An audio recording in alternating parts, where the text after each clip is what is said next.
Good morning, everyone. Today we're going to talk about something every one of us has faced: disrespect. It shows up in different ways: a dismissive comment, someone talking over us, or feeling invisible in a conversation. We often think we have to simply take it or brush it off, but instead, let's think about handling disrespect as an opportunity to set boundaries, embrace dignity, and grow stronger.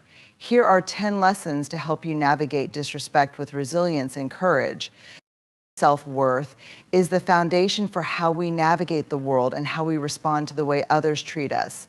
When we talk about self-worth, we're talking about a deeply held belief that our value is inherent and non-negotiable. It's knowing with certainty that we're deserving of respect and dignity simply because we exist. Often, though, we mistakenly tie our self-worth to external factors: achievements, status, relationships, or how we're perceived by others.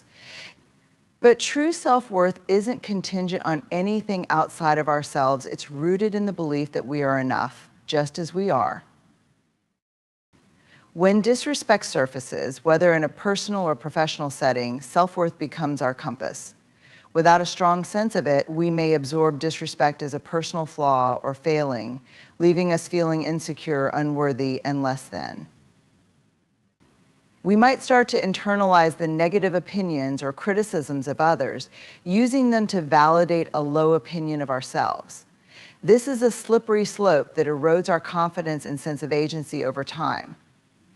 On the other hand, when we cultivate a resilient sense of self-worth, we create a buffer, a protective layer that allows us to see disrespect for what it truly is: a reflection of the other person's issues, rather than a reflection of our own inadequacy. Self-worth gives us the strength to set and uphold boundaries because we know we deserve to be treated with respect. When we're rooted in self-worth, we're less likely to tolerate demeaning or belittling behavior from others. We have a clear sense of what is acceptable and what isn't, and we're prepared to stand up for ourselves when those boundaries are crossed. We don't do this out of arrogance or defensiveness, but from a place of quiet confidence, rooted in our intrinsic value. Building self-worth is an ongoing process. It often starts with self-compassion, practicing kindness toward ourselves, especially when we feel vulnerable or hurt. This might mean silencing our inner critic, being gentle with ourselves during moments of doubt, and celebrating our unique qualities and strengths. We can also cultivate self-worth by setting small, consistent goals that are aligned with our values and acknowledging our efforts and achievements along the way. It also involves surrounding ourselves with people who uplift and affirm us. When we're around those who see our value and remind us of it, our own sense of self-worth is strengthened. Engaging in self-care practices that honor our well-being is another way to affirm our worth. Whether it's taking time for solitude, setting aside moments to reflect and grow, or nurturing our physical and mental health, these acts of care reinforce the message that we are worth the investment. The bottom line: self-worth is the grounding principle that allows us to handle disrespect with resilience, clarity, and grace. It's the quiet assurance that we are valuable no matter what anyone else says or does. By prioritizing self-worth, we create a strong foundation that not only protects us from the negative influence of disrespect, but also allows us to thrive authentically and confidently. Recognizing disrespect is a skill, and like any skill, it takes practice, self-awareness, and sometimes a willingness to see uncomfortable truths. Disrespect is not always obvious. It can be subtle, ambiguous, or even disguised as humor or helpful criticism. But whether it's glaring or hidden, recognizing disrespect is a vital step to addressing it effectively. Without awareness, it's easy to brush off instances of disrespect, leaving them unaddressed and allowing them to erode our confidence over time. However, when we learn to identify it clearly, we empower ourselves to choose a response that upholds our dignity. Disrespect can manifest in many forms, some obvious, some insidious. We might recognize disrespect through overt actions like a condescending comment, interrupting while we're speaking, or rolling eyes in response to something we've said. But it can also be more subtle, a dismissive tone, being talked over repeatedly, someone disregarding our ideas or contributions, or a lack of acknowledgement for our efforts. Sometimes disrespect is conveyed through nonverbal cues like body language or facial expressions. It may be the raised eyebrow, the scoff, or the smirk that subtly sends the message that our voice isn't valued.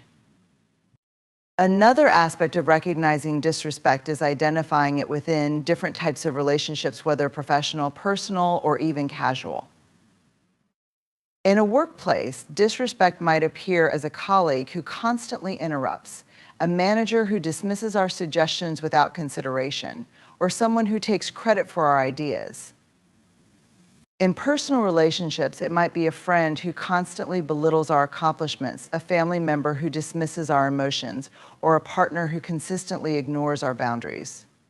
Recognizing these behaviors within the context of each relationship allows us to address them more effectively because we can tailor our response to fit the dynamic and understand what might be at stake in each situation.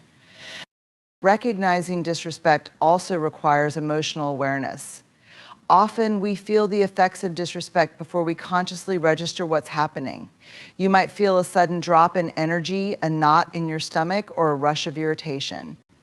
These physiological responses are often our body's way of signaling that something doesn't feel right.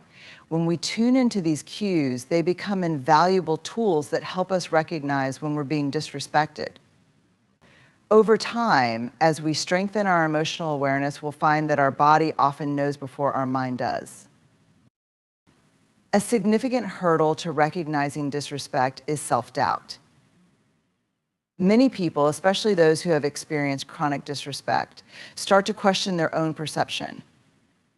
We might think, maybe I'm overreacting, maybe it's not that big of a deal, or I don't want to seem too sensitive.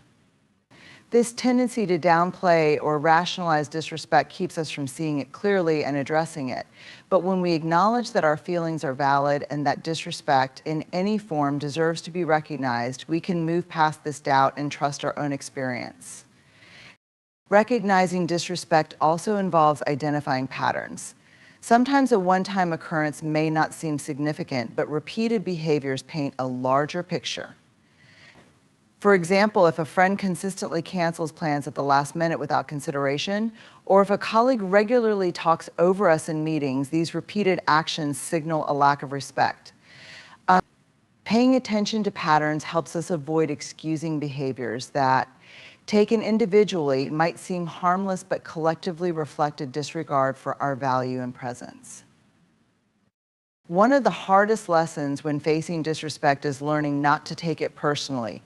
It's natural to feel hurt, slighted, or even betrayed when someone disrespects us. But often, their actions have more to do with their own insecurities, struggles, or perspectives than with us. By not taking disrespect personally, we create an emotional boundary that protects us from feeling defined by others' behaviors. This shift in perspective takes practice, but it can be transformative. When someone disrespects us, it can feel like a personal attack. We may start asking ourselves questions like, what did I do wrong, or is there something wrong with me? This self-blame is often rooted in our own insecurities, which the other person's behavior has triggered. But the reality is that disrespectful behavior usually reflects the other person's own issues, not our worth. They may be projecting their frustrations, trying to assert power, or simply acting out due to their own lack of emotional intelligence. Recognizing this helps us separate their actions from our self-worth. One reason it's challenging not to take disrespect personally is that we're wired to seek acceptance and validation from others. Historically, human survival depended on belonging to a group, so feeling excluded or dismissed can trigger deep-seated fears of isolation or rejection.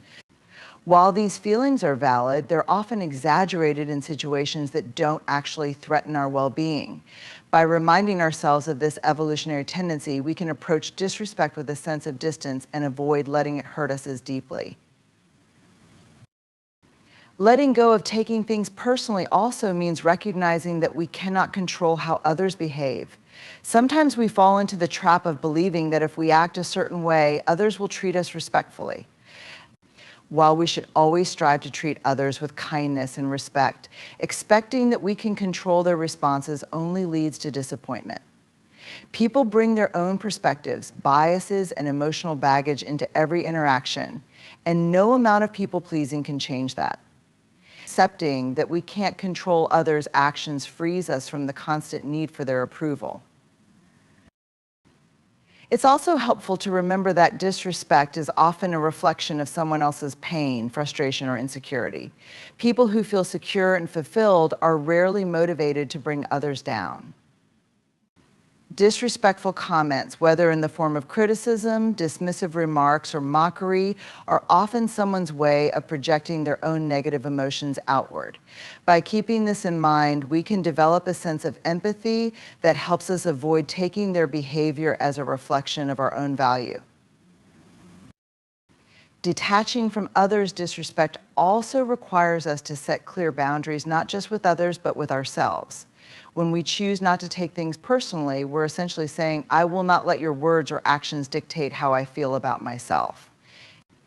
It's an act of self-protection and a powerful reminder that our worth is not up for negotiation based on someone else's opinion or behavior. Setting this boundary with ourselves takes time, but it helps us avoid the emotional roller coaster that can come from relying on others' treatment of us to feel secure. Another important aspect of not taking disrespect personally is developing resilience. Building resilience means learning to bounce back from negative experiences without allowing them to derail our self-esteem. It's about learning from the experience without internalizing it. We can ask ourselves, what can I learn from this situation, rather than why did they treat me this way? This shift in focus puts us back in control of our response rather than feeling like victims of someone else's behavior. Reframing disrespect as an opportunity for self-growth can also help. For example, if someone dismisses our ideas in a meeting, we might initially feel hurt. But if we step back, we can recognize this as an opportunity to build assertiveness and confidence. By not taking it personally, we allow ourselves to grow stronger and more resilient, transforming the experience into something that ultimately benefits us. Setting boundaries is one of the most empowering steps we can take when dealing with disrespect. Boundaries are like invisible guidelines that define how we expect to be treated by others and how we will respond when those expectations are crossed. While many of us may fear that setting boundaries will lead to conflict or make others view us as inflexible, boundaries are actually the foundation of healthy, respectful relationships. They communicate our needs, protect our self-worth, and remind others that we deserve to be treated with dignity. The first step in setting boundaries is understanding why they're essential for our well-being. Boundaries are not about controlling others, they're about defining what we need to feel respected and safe in our interactions. Without boundaries, we risk allowing others to overstep, manipulate, or disregard our needs, which can lead to resentment, frustration, and even damage to our mental and emotional health. When we set clear boundaries, we give ourselves permission to prioritize our self-respect over pleasing others. And this shift can have a profound impact on our confidence and sense of control. A common misconception is that boundaries have to be rigid or confrontational. In reality, boundaries can be firm yet flexible. For example, you may have a boundary that you won't tolerate being interrupted in a conversation. But if someone is genuinely excited or the interruption is a one-time occurrence, you might choose to let it slide without feeling that your boundary is compromised.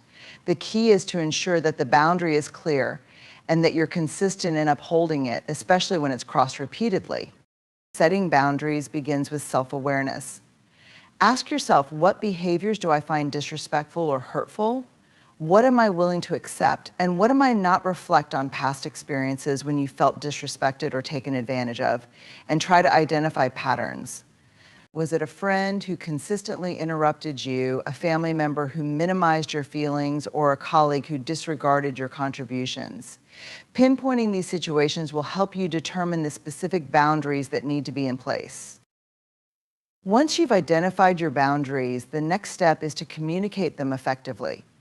Communication is key when it comes to boundaries. Others can't respect what they don't know. When expressing a boundary, be clear, direct, and assertive. Use I statements which focus on your experience and needs rather than blaming the other person.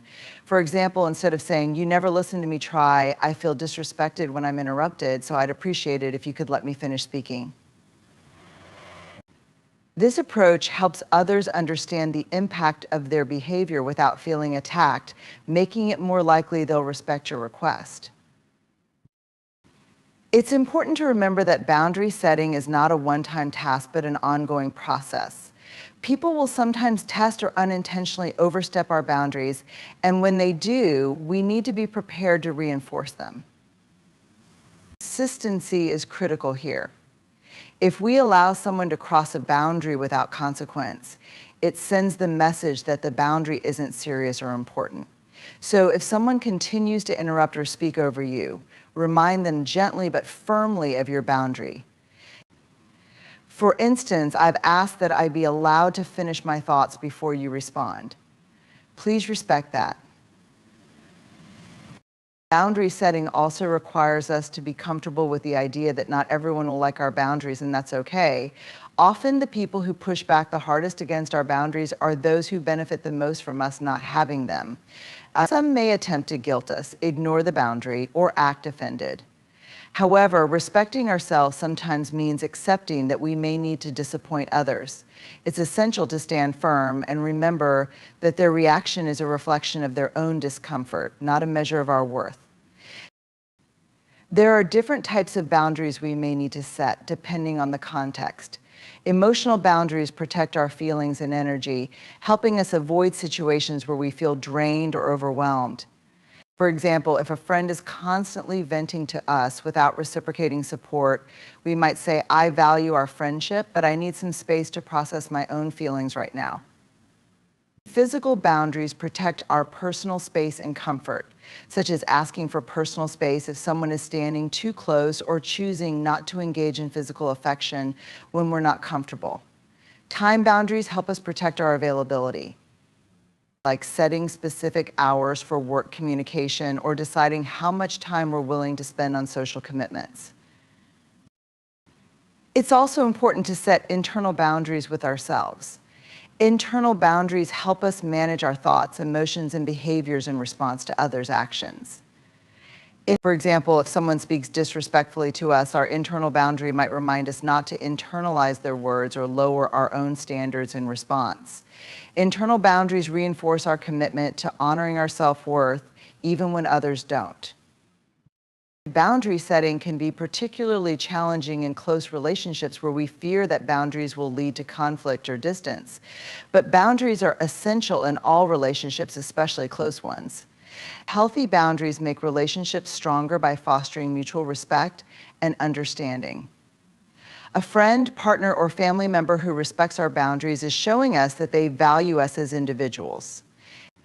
And if someone struggles to accept our boundaries, it might be a sign to reevaluate the dynamics of that relationship. Resisting the urge to react is one of the most powerful ways to handle disrespect gracefully. When we encounter disrespect, whether it's a snide comment, a dismissive gesture, or an outright insult, our instinct may be to react immediately. We might feel a surge of anger, hurt, or indignation, prompting us to snap back, defend ourselves, or match the other person's tone. But while reacting on impulse might provide temporary satisfaction, it often leads to regret and can escalate the situation. Learning to pause and respond thoughtfully instead of reacting impulsively is an essential skill for protecting our dignity and maintaining control over our emotions. The first step in resisting the urge to react is understanding why we feel compelled to respond instantly. Our brains are wired with a fight or flight response that activates in the face of perceived threats, including disrespect. In these moments, adrenaline spikes, our heart rate quickens, and we're primed to defend ourselves. But while this response can be useful in physically dangerous situations, it often backfires in social interactions. When we allow our emotions to dictate our reaction, we may say or do things we later regret, leaving us feeling more vulnerable or regretful than before. To overcome this impulse, it's helpful to adopt the practice of pausing. When faced with disrespect, take a few seconds to breathe deeply, collect your thoughts, and assess the situation. This brief pause creates a mental space that allows us to choose a response instead of reacting impulsively. It may feel unnatural at first, but taking this pause is a powerful act of self-control that can prevent an impulsive reaction and allow us to regain clarity. In that moment, we can ask ourselves questions like, what's the best way to handle this? Or, how can I respond without compromising my self-respect? Pausing also gives us the chance to assess the intent behind the disrespect. Not all disrespect is intended to hurt sometimes. People speak or act without realizing how they're coming across. By taking a moment to consider whether the other person's behavior is intentionally disrespectful or just unintentional thoughtlessness, we can avoid misinterpreting the situation. If we decide that the disrespect was not malicious, we may find it easier to respond with grace or even let the incident go altogether. On the other hand, if the behavior is clearly intended to belittle or provoke, the pause allows us to choose a response that maintains our dignity without giving the other person the satisfaction of seeing us react emotionally. Another way to resist the urge to react is to remind ourselves that we are not responsible for others' behavior. We cannot control how others act, but we have complete control over how we choose to respond. When we react impulsively, we're essentially allowing the other person's behavior to dictate our response. However, when we take a step back, we're reclaiming our power, making it clear that we will not be pulled into a cycle of negativity or disrespect. This mindset reinforces our boundaries and shows that we hold ourselves to a higher standard of conduct. It's also essential to consider the long-term impact of our response. In the heat of the moment, reacting may feel like the most satisfying option, but it often has unintended consequences. A quick comeback or angry retort can escalate the situation, leading to conflict, damaged relationships, or even feelings of guilt. By resisting the urge to react, we create the opportunity to respond with intentionality, which can lead to a more constructive outcome.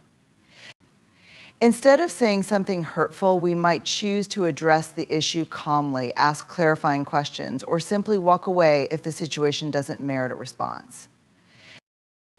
One of the most effective ways to avoid reacting is to practice emotional detachment. This doesn't mean becoming indifferent or unfeeling. Rather, it involves observing our emotions without letting them control us. When we feel disrespected, we can acknowledge our feelings, anger, disappointment, or frustration without allowing them to dictate our response. Think of it as creating a buffer between our emotions and our actions.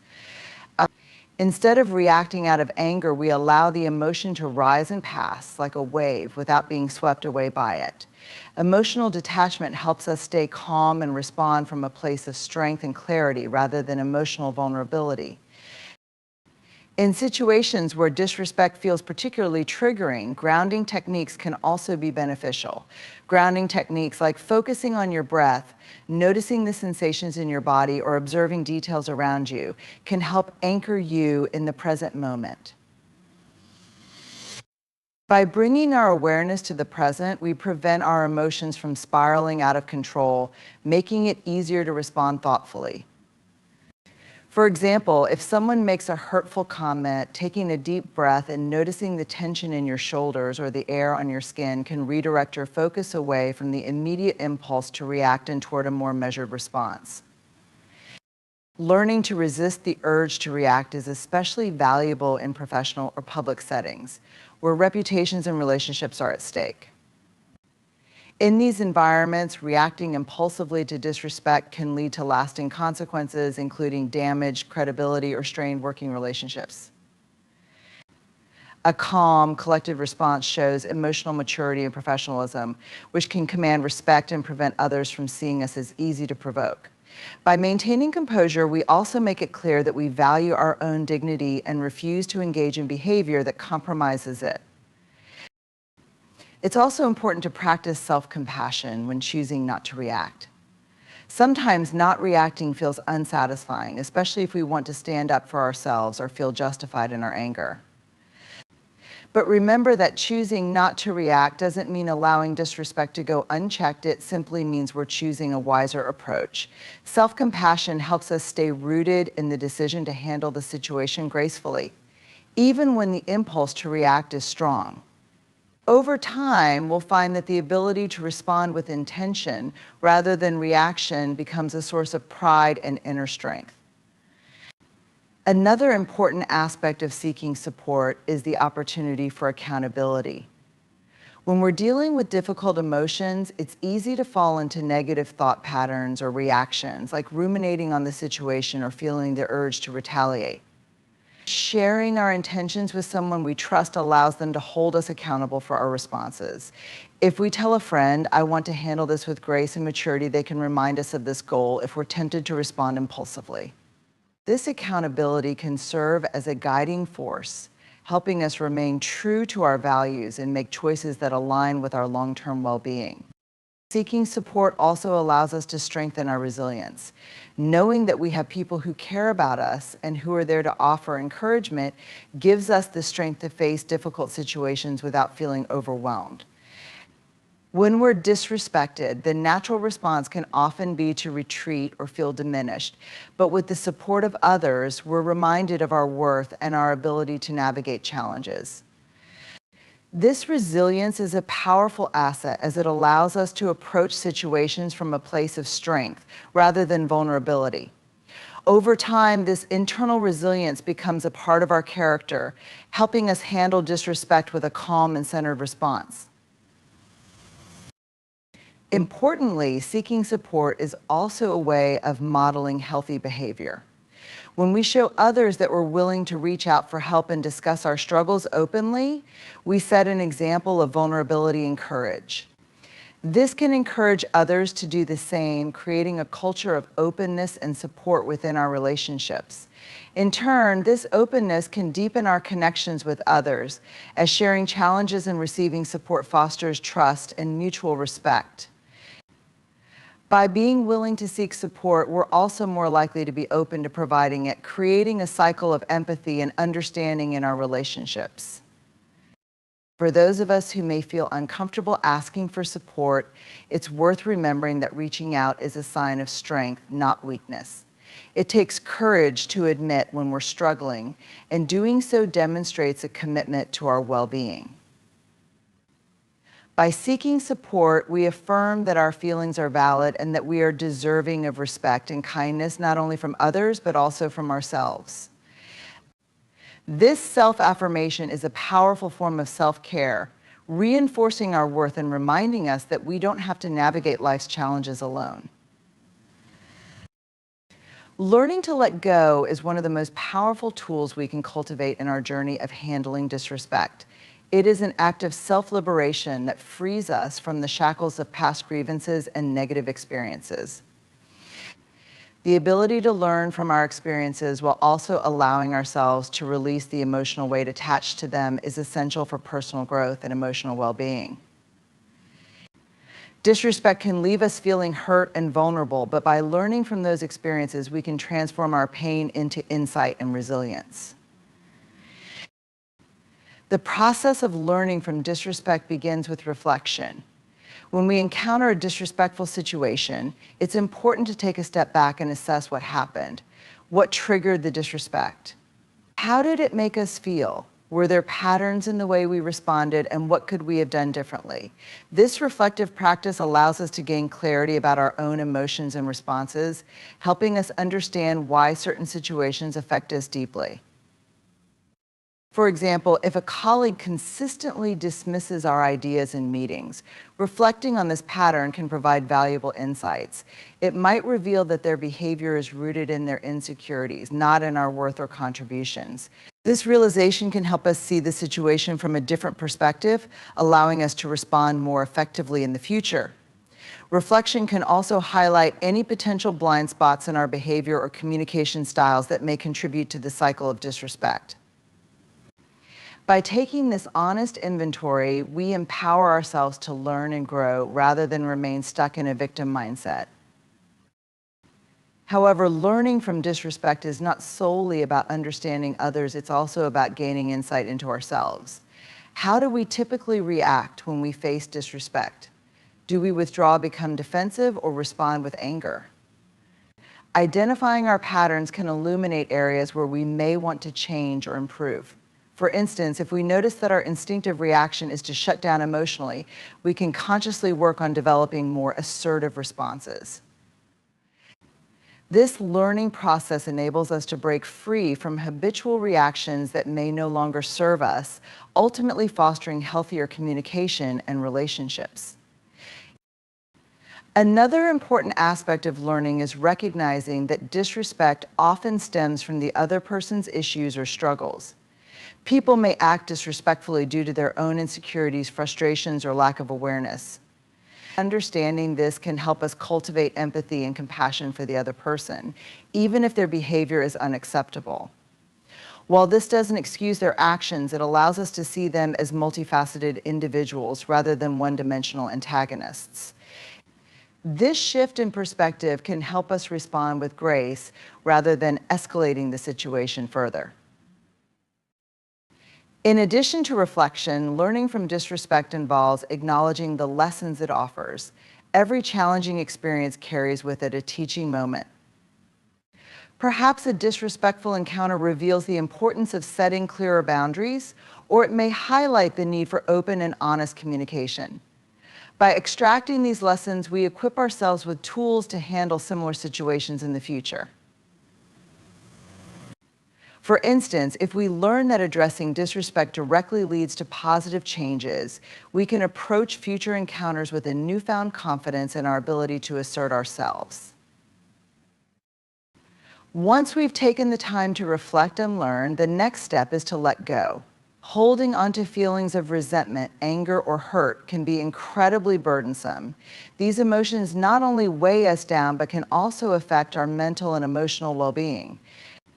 Letting go doesn't mean condoning the behavior or forgetting the experience. It means choosing not to allow the negativity to define us or dictate our emotional state. It's an act of self-compassion that acknowledges our right to move forward without the baggage of past grievances. Letting go is often a process rather than a single act. It may involve a variety of strategies such as journaling, practicing mindfulness, or engaging in conversations with supportive individuals. Writing about our feelings can be cathartic, allowing us to externalize emotions that may feel too heavy to carry. Journaling can also help us track our progress, serving as a reminder of how far we've come and reinforcing the lessons we've learned. Mindfulness practices, such as meditation or deep breathing, can also aid in the process of letting go. By focusing on the present moment, we can create space for acceptance and peace. This practice allows us to observe our thoughts and feelings without judgment, helping us detach from negative emotions associated with disrespect. Instead of allowing these feelings to take control, we learn to acknowledge them and then release them, making room for positivity and self-acceptance. Conversations with trusted friends or mentors can also facilitate the letting go process. Sharing our experiences and feelings with others allows us to gain perspective and validation. It reminds us that we are not alone in our struggles and that it's natural to encounter disrespect at times. These conversations can also provide insight into how we might approach future situations, further empowering us to move on. Letting go can also involve a conscious decision to redefine our narrative. Instead of allowing a single disrespectful encounter to dictate how we view ourselves or our worth, we can choose to focus on our strengths, achievements, and the respect we deserve. By reshaping our internal dialogue, we empower ourselves to rise above negative experiences, asserting that they do not define our identity. This shift in narrative fosters resilience and self-compassion, allowing us to embrace who we are and what we stand for. Furthermore, letting go can lead to a greater sense of emotional freedom. When we release the grip of past grievances, we create space for new experiences, relationships, and opportunities. Holding on to disrespect often keeps us tethered to negative emotions, hindering our ability to move forward. By choosing to let go, we open ourselves up to the possibility of healing and growth, allowing us to engage with life more fully and authentically. It's also crucial to remember that letting go doesn't mean we have to forget the lessons learned. In fact, the lessons from disrespect can serve as valuable markers in our journey of self-discovery and personal development. By holding on to the insights gained while releasing the negative emotions, we can approach future challenges with a sense of empowerment. We become more resilient and adaptable, better equipped to navigate life's ups and downs. Letting go is ultimately an act of self-love and self-respect. It acknowledges our right to protect our mental and emotional well-being. By choosing to release the burdens of disrespect, we affirm our worthiness of respect and kindness. We signal to ourselves that we deserve to be treated well, and we refuse to allow the negativity of others to cloud our perception of ourselves. In conclusion, the lesson of learning and letting go is an essential part of handling disrespect. By reflecting on our experiences, gaining insights into ourselves and others, and releasing negative emotions, we cultivate resilience and strength. This process empowers us to rise above challenges and embrace our worthiness of respect and kindness. Ultimately, learning and letting go allows us to navigate life's difficulties with grace, creating space for growth, healing, and a deeper connection to our true selves. As we draw this discussion to a close, it's essential to remember that handling disrespect is not merely about reacting to the actions of others, it's about cultivating a deeper understanding of ourselves and asserting our worth in the face of challenges. Each lesson we've explored today, from recognizing disrespect and asserting our self-worth to seeking support and learning to let go, empowers us to navigate the complexities of our interactions with grace and resilience.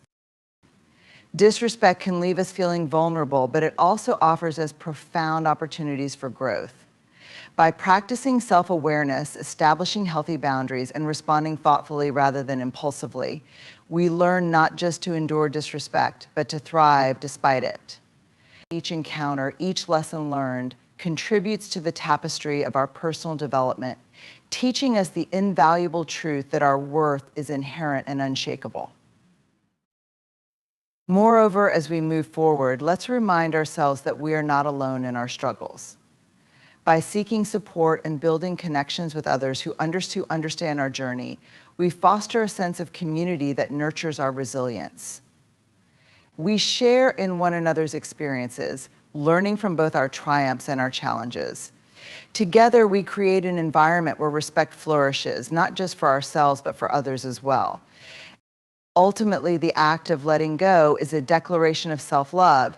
It frees us from the burdens of past grievances, allowing us to embrace the present moment with clarity and strength. In learning from our experiences, we transform pain into wisdom and emerge stronger, more compassionate individuals. So as we leave here today, let's carry these lessons with us. Let's choose to focus on our self-worth, stand firm in our boundaries, and meet disrespect with empathy while never compromising our own dignity. In doing so, we empower ourselves to not only handle disrespect, but to foster a culture of respect, kindness, and understanding in all our relationships. Remember, every challenge we face is an opportunity to grow. Let's embrace this journey with open hearts and unwavering confidence in our inherent worth. Together, we can rise above disrespect and create a future where we and those around us are honored, valued, and respected. Thank you so much for watching. If you found value in today's video, don't forget to hit that like button and subscribe for more motivation and inspiration every week. This channel, The Motivation, is all about pushing you to reach your goals, stay positive, and unlock your true potential. Leave a comment below with your thoughts or what you'd like to see next. And remember, every day is a new chance to make a difference. Until next time, stay motivated.